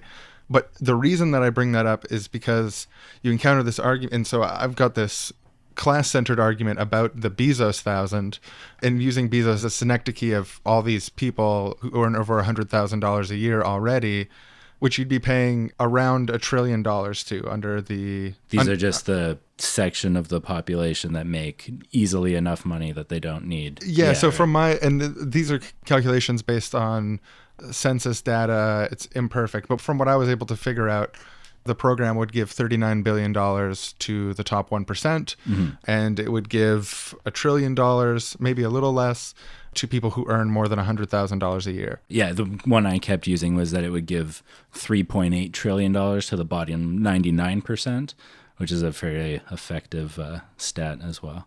So the reason that I focused on the VAT thing, at least in my arguments, or the reason that I think it's relevant to talk about, because I do think a 10% tax on everything will increase the prices of things. Maybe not fully 10% if it's replacing other different taxes or something like that. But there's going to be a non-zero effect on... Yeah, like with any tax on corporations, prices are going to go up. Yeah, to some degree. And unless you have other structural things designed to do price controls and prevent that and limit profits, et cetera, make sure that tax evasion isn't easy. And if we're saying, oh, well, Bezos technically gets $1,000 a month, but he gets taxed more than $1,000 a month, so it's a wash. He's not actually getting the $1,000. So don't even worry about that. Yeah. Then we have to also look at everyone across the entire system. Are they really getting the $1,000? Are they actually getting $1,000 worth of spending power? And if there's an argument that they aren't, or that they could potentially not, that's probably worth some study and discussion and hesitance to implement a multi-trillion-dollar program that would affect the entire U.S. economy in ways that are, I think, at least partially unpredictable. Because you're talking about a 10% VAT across all products, which if you have just a perfect 10% inflation there, it's like $911 of spending power left in the pockets of the people who are getting the basic income. But also, I think it's something like, if you give everyone in the US $1,000 a month, the amount of spending power in the economy each month would go up by a factor of 3. So like quadruple the amount of money being spent every month across the country. Do I think that will inherently cause inflation? I don't know, but I think some people would say that it would. And it's something that makes me hesitant to be like, oh yeah, it's just simple, just put a bunch more money out there. Yeah. To me, it's like, again, I don't focusing in on the taxing corporations, because you could even then make arguments like we shouldn't close corporate tax loopholes because that will raise prices for consumers. Anything that's going to cost corporations money is going to raise prices for consumers. But the untested massive program thing is a more compelling argument to me, and that you would want to start with something, just like throwing it out there, start with something like, we're going to give everybody, regardless of whether you get other benefits, regardless of anything, just as a test, we're giving everyone in the country $200 a month, like 1/5 of what he's proposed, just something like much smaller to see what happens. Is there a bunch of inflation? Is there not? The idea of just doing that right away, it worries me as well. And I do believe Bernie would be much more capable of being a good president, as I already said multiple times. Good. I keep on holding up a little sign that says, say it again. And, we now go to the year 2042. America has fallen into a techno-feudalist dystopia. The legion of builders and destroyers have ransacked every major city. CEO of America for Life, Andrew Yang, has imposed harsh austerity on everything except for basic income checks, as the last of American jobs have been automated, meaning that all people across America have no health care, no access to education, and insufficient basic income bucks to live. So what are you spending they just raised it, so now it's $13K a month. What are you spending your $13K a month on this month? Well, I'm a 1/8 holder in a rental bed program, so I get to sleep from 7 a.m. to about 12:31 when the guy who's going to take over the bed comes and kicks me out. Right. And obviously it's a queen-size bed, and I do have to share it to have a place to sleep at night. I can usually make the rest last on food for 24, 25 days. And then after that, it's just fasting time. And I just try to Right. treat it as a medicinal fast. I find if I nibble, I can usually make my food last 28 days, so that's good for February. I'm trying to work out a deal to save some money by sleeping at the foot of a queen-size bed that some other people are doing, just kind of like nestle in at their feet. It's, it's not allowed. I might be able to buy some clothes if I can pull that off. Other than that, yeah. I was going to say, don't it know. is weird for you to be nude, but no judgment. Well, the Legion of Builders and Destroyers destroyed all my clothes. Do you notice that? They seem to be destroying a lot and not building a lot. Yeah, more like the Legion of Destroyers. Yeah. I think, where's the building? Yeah, Come on. where's the building? I mean, they built the opulent palace, of course, downtown, but, we can't afford to get in there. It is a beautiful opulent palace, though. I do like to gaze upon its splendor from the quarter-mile radius around it from which we're not allowed to approach. Well, and a friend of mine, he was saving up, a little bit of basic income every month, fasting a few extra days, sleeping on the street a few nights, regular choices people make all the time. Standard scrimping and saving policy. Yeah. And he actually got damn close to the entry fee for the palace. Yeah. But they actually arrested him and executed him when he got that close. I guess the generation away from having our own income earning potential has really hardened the class ceiling, Yeah, if you hear the uppers talk as they glide past in their speed cars, they've just got some weird theories circulating about how the basics are kind of a different species, and the weird eugenics arguments that the uppers make in their domed pleasure world. If I'm being honest, I resent the uppers with their gold-plated pleasure reality. Oh, me too, yeah. I spend probably half my time imagining the lives they lead and sort of wistfully wishing I was one of them, and then I spent the other half of my time trying to contain or vent or just do something with all the murderous rage I feel, because it's not easy to deal with that much murderous rage. But we have to. You see what happens when the last time I tried an uprising. The big lesson of the last uprising? Try to contain your murderous rage. Yeah, don't uprise. It's not worth it. Content yourself with fantasies of one day joining the uppers. Suddenly, there's a disruption in time. In the year 2019, candidate for president, Andrew Yang, is doing a campaign event when someone in the audience, in the front row, shouts, Google Murray Bookchin! Andrew Yang loses his train of thought. He regains himself in a second, but in that moment, he's captured. Who is Murray Bookchin? Why should I Google him? And so begins the most feverish weeks of research on the Yang campaign, where he discovers not just Murray Bookchin, but a constellation of thinkers, related and unrelated. Buckminster Fuller, Ursula Le Guin, Cernicek and Williams Inventing the Future, the Seriously Wrong podcast. And he gets a subscription to Jacobin magazine. And he gets a subscription to Current Affairs magazine. We now return to the year 2042, a different timeline indeed. Just got my 5K basic income check. Nice. Cool, man. Good to see you. Oh, man.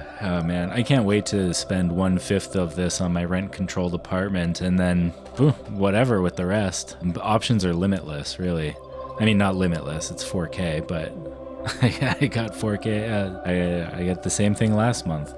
But I feel like I'm talking a lot. Don't you have anything to say? Oh, yeah. I just got off work. I'm really, really tired. We need to shorten the hour and 15-minute workday. It's killing me, man. Round it out to 1 hour. What's with that extra 15 minutes? Yeah, what happened to the revolutionary sort of spirit that Andrew Yang had when he said we should shorten the workday? We just gave up on that. Oh, an hour and 15 is inherently natural. Yeah, let's keep an hour and 15 forever. No, we have to fight against new horizons. That's the whole point of automation. It's to distribute the benefits of automation to everyone. Not just a narrow capitalist class, everyone. And that's what Yang taught us. Everyone. It's common Yang sense.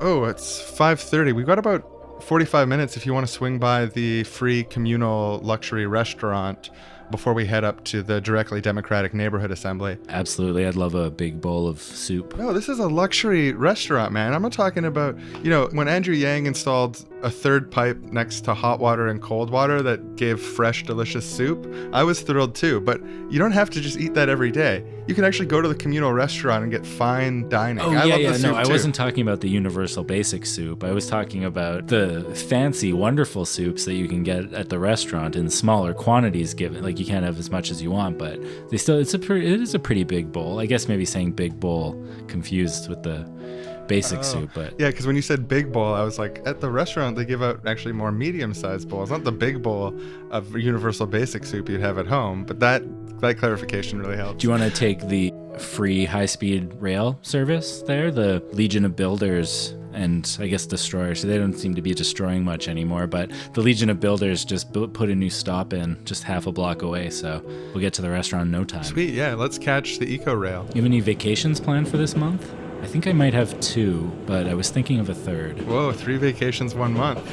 Yeah, I just have so much extra money, and like travel's free. So much stuff is free that it's like, why not take 3 vacations a month? Totally, yeah, no, it's the most normal thing in the world. I mean, I usually stick to 12, 13 vacations a year, but that's more of a personal preference about jet lag, that sort of stuff. I want to keep it special too. Yeah. And I just I'm a homebody, you know? Like, when I'm not working or spending time with friends, I'm kicking back at home watching all the movies I want and listening to all the music I want and playing all the video games I want for free forever, because that's all been totally decommodified. The options endless, so I appreciate your version as well. Thanks, I appreciate that. What you have to say, I also value. And no, what's really cool is when racism ended. Do you remember that? Who could forget? Who could forget the end of racism? I'll never forget that day we all stepped out in the streets and finally just held hands as one. Just no all more of racism. us. Yeah. What was that, like 12 months before the Universal Basic Foreskin program? I felt that was good prioritization to end racism first and then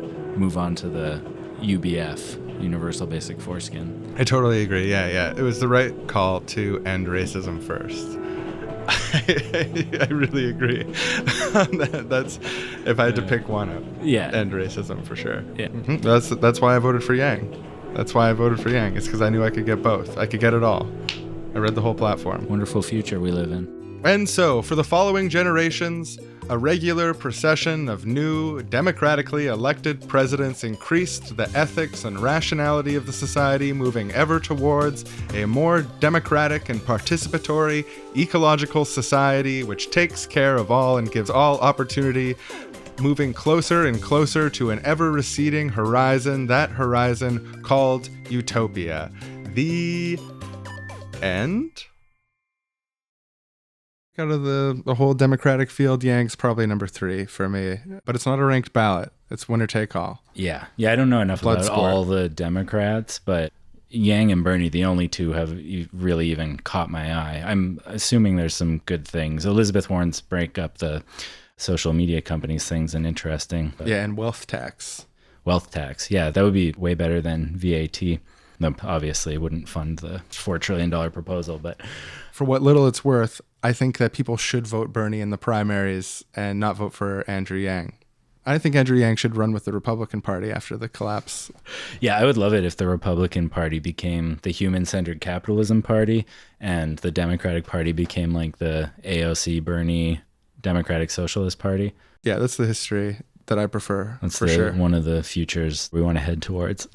I think you might have more success if you continue on your anti-Yang warpath, if you spent a bit more time acknowledging some of the good things at the top of your posts, because I think then the people you're arguing with wouldn't feel so oppositional to you. They would feel like, oh, this guy does understand what's good, so I don't have to keep telling him what's good over and over again. Yeah, I mean, I think there's like some truth to the idea that the rhetoric of automation and some of the proposals that Yang is bringing are definitely part of I think legitimately coming from a grassroots place, and a type of politics that is innovative and new. And I see overlap between what Yang is doing and what I think needs to be done. Right. And I don't want to pretend that's not true out of a partisan mindset, although I'm extremely tempted to. I do remember you calling his plan deadly in some comments on Facebook, and me being like, I'm just not going to engage. Not going to engage. Well, so what I think is deadly is that when you're electing someone who has no relevant experience within politics, and politics is actually like hard. It's not like you get in and then you're just like write on a piece of paper, this is what needs to happen, and sign it, and then it's like they'll take care of it. It's now there's tons of people you have to deal with. This is why I would never go into real politics, because it's the hardest thing I could imagine. So yeah, I think when it comes to elected office, electoral politics, and engaging with the structures of power as they exist, it's really, really complicated to actually do things. Yeah. It's really, really complicated to pull off free. And then you point out, okay, free college is smaller than giving everyone money. Yeah, it is in the sense of like it affects a fewer amount of, like, you could argue it benefits society as a whole, and I think it definitely does. Yeah. But even administering something as fractional as free college is an incomprehensibly large undertaking that involves a bunch of coordination beyond the scope of any individual mind.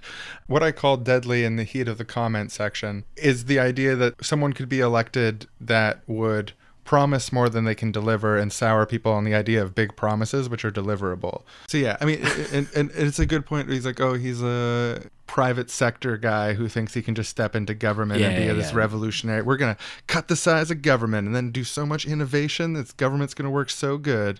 It's like, that is a naive position. And even Kevin O'Leary, the famous Canadian businessman from Dragon's Den, the TV show Dragon's Den, where people pitch their products, he tried running for leader of the Conservative Party, and his comment at the end was, politicians work way fucking harder than I thought they did. That was the hardest thing I've ever worked on anything in my life. Right. Yeah.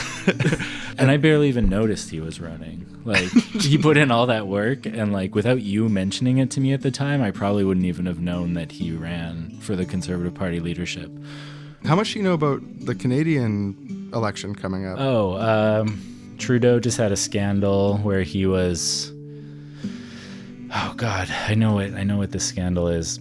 He asked the Attorney General to give favorable something to a company that he said it was for Canadian jobs, but it was like somewhere that votes for him, and like he wanted to keep jobs. Anyway, he did some dirty dealings, like asking for favorable stuff that would benefit him.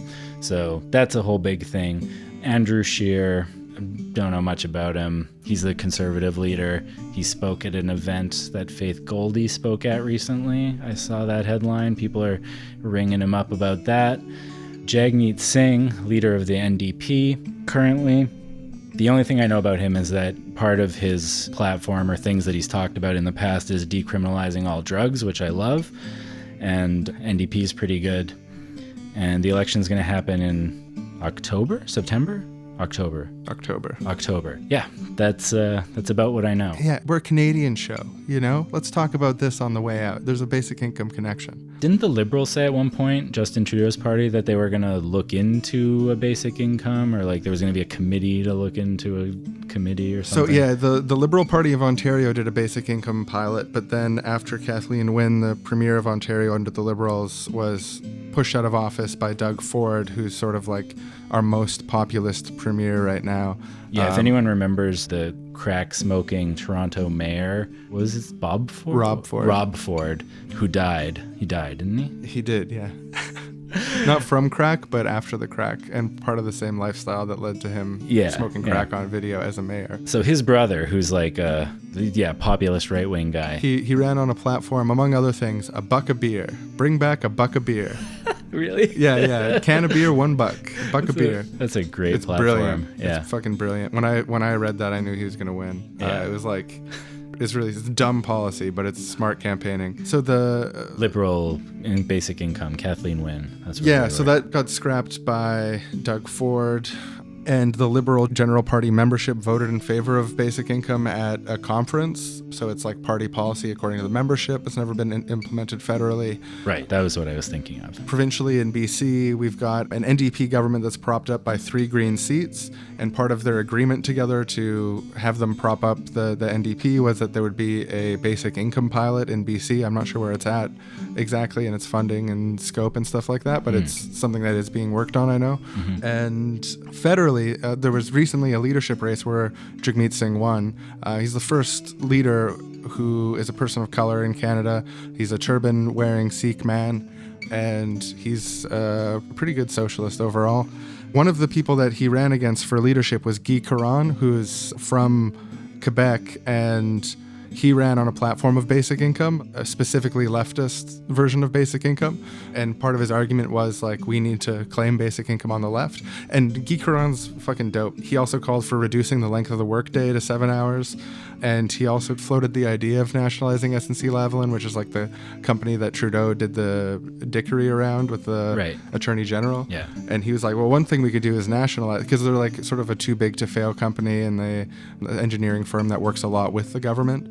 And actually, SNC-Lavalin was sold off. All for people in the audience who care about nuclear energy, Canada's been a big developer of Canadian nuclear technology. And under Harper, who was the prime minister before Trudeau, Harper sold off all of our Canadian nuclear patents that were designed and planned in the public sector to produce more efficient, less dangerous nuclear plants that can get more energy with less risk. What did the right-wing conservative government do? Well, they sold it off to this engineering firm for dimes on the dollar, pennies on the dollar. They still own those patents, those Canadian proud, beaver, Canadian pride patents they have now. So he's like, maybe we should nationalize these guys, which I like to see. And sounds great. Yeah, and Andrew Scheer is a crypto-fascist Cabbage Patch doll. He panders to the worst paranoia within the conservative circles in the modern time. There's the People's Party of Canada, which is a split off of the Conservative Party that might split the right-wing vote. And they're a lot more like outwardly paranoiac, anti-trans, anti-immigrant, pro-weird conspiracy theory about the relationship between trans and immigrants. Like they're both part of the same evil plot.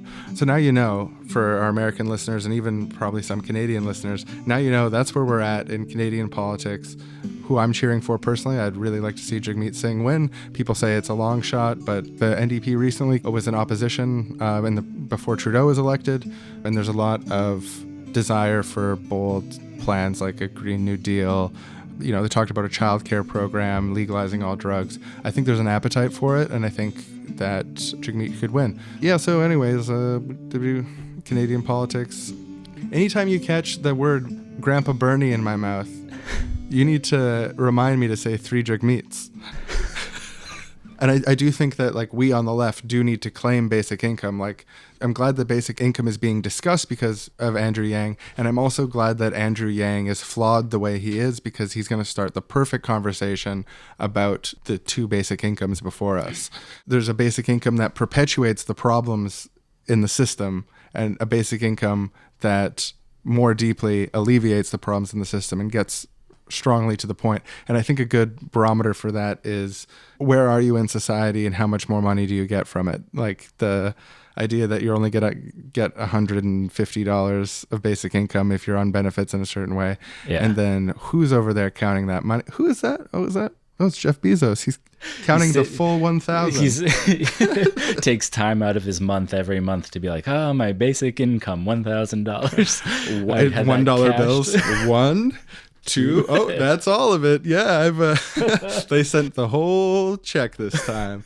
I'm not on any benefits, so I get the full check.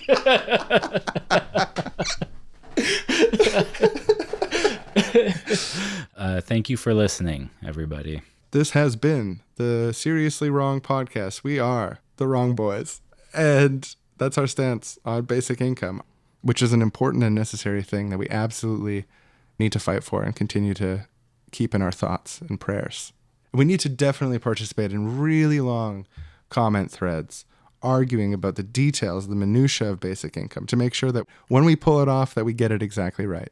Yeah, and just thank you for the work you've been doing there. You know, all these long comment threads. It's tough. It's tough for me. It's so good to hear someone thank me for it, because, yeah, I think when I was on my literally 400th comment or so on the subject of basic income over the last couple of days, I was like, this is important narrative work. This is important revolutionary work. Someone's got to do it, but it's a thankless job. And so it turns out I was wrong in that moment. It's not a thankless job. It's a one-thank job. Oh, and a just quick thank you to Andrew Yang as well for bringing this all forward and for wanting to give people this discussion in the primary. Yang, the trillions. 99%. Generous. Yeah. Great. Have a great week, everyone. And especially you, Andrew. You know, campaigning's tough. You can take a break every now and then. Yeah, make sure you're getting enough sleep. I'm wrong, you're wrong, we're seriously wrong. I'm wrong, you're wrong, we're seriously wrong. I'm wrong, you're wrong, we're seriously wrong.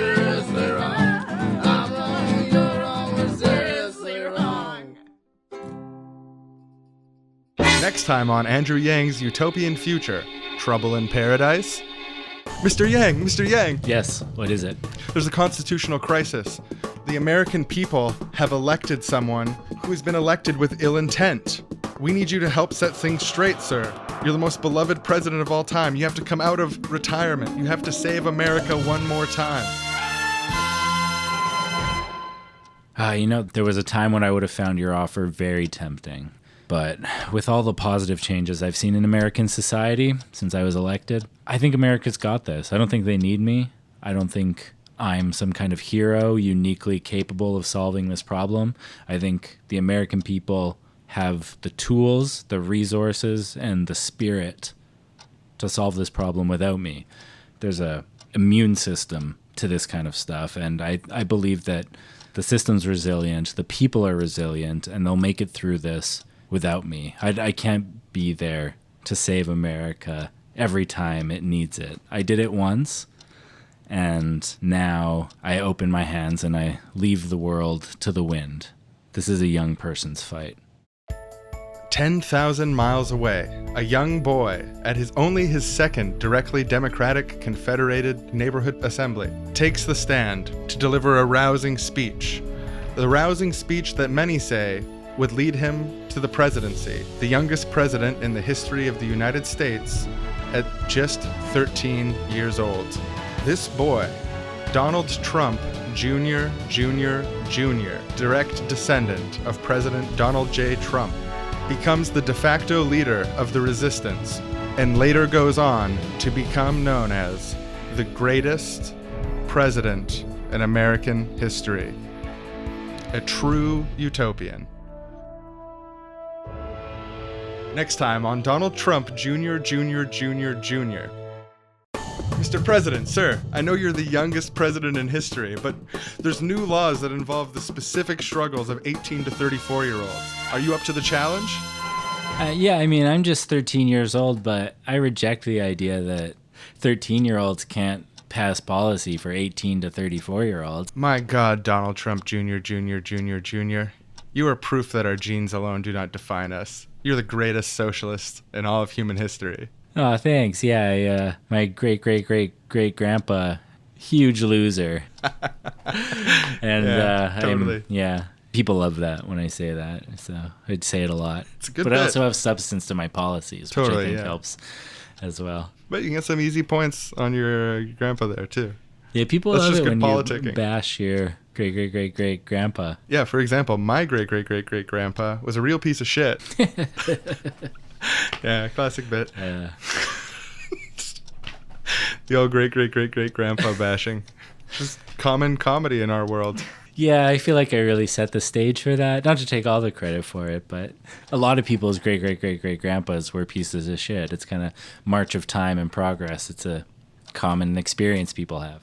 Yeah, I mean, who among us can guarantee that our great-great-great-great-great-grandpa wasn't a piece of shit? I mean... Very few people. Probably was. Like, even if they were also an impressive person, they likely were also a piece of shit, considering, anyways, the end? It's never really the end. Next time. There's always another moment after this moment. So the end's kind of a fake idea. Some food for thought here at the end of the episode. Mm-hmm. Yeah, and we'll be back next week. Yeah. Won't we? I mean, barring some very strange experience, one of us dying, who knows, but very likely we will be. Yeah. Yeah, and I mean, and even when this podcast ends, you, the listener, you're going to go on. Like, there's a moment after the podcast ends where you exist. Like, it's not really an end. Yeah. And if this episode isn't brand new when you're listening to it, in all likelihood, you can just immediately listen to the next episode. So, like, there's a real sort of fluidity from episode to episode if you so choose to hit up more than one episode in a row. So and even if this is a brand new episode for you, what are the chances you've listened to all of the old episodes? So there could be another episode to listen to after this, even if it's the first week after we released it. Just saying. And in order to listen to all of the episodes, you'd have to be a donor on Patreon. It's $6 a month, so you get the whole archive, including bonus episodes. Not to mention, the first 60 episodes or so, the majority of them are behind the wall now. That's 2014 era stuff. There's some gems in there. Yeah, there's some gems. There's some hay and there's some needles in the haystack. Anyway, so that's the end of the episode, folks. And it's no easy way to say this, but the audio feed will stop now.